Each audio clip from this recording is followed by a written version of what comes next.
Hello guys, ito malapit ng luto ang bangus, pritong bangus guys, pritong bangus.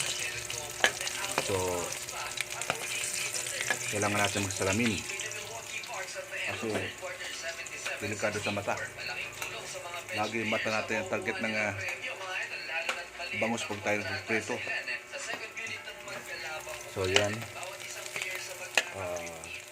natin nabaliktad na ito kasi. So itaas natin ang pritong ito, medyo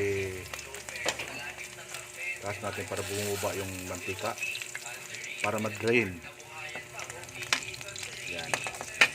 Tapos itong isa idagdag natin guys para yan.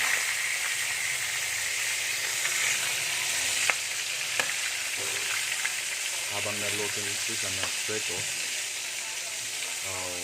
i-drain natin yung iba para mababa or matanggal na yung mantika sa ano niya, sa katawan ng bangus. So paano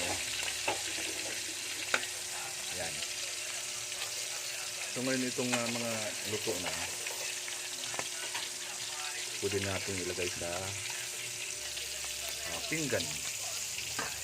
Yan. Yan guys. Luto na to guys. Medyo pwede na siyang iulam. Yan. Yan pwede natin iulam guys.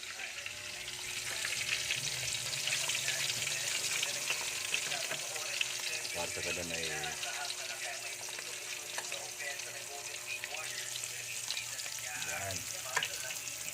So luto na yan guys.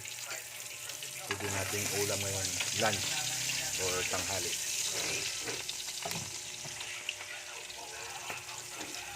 So yun lang guys. Thanks so much for watching.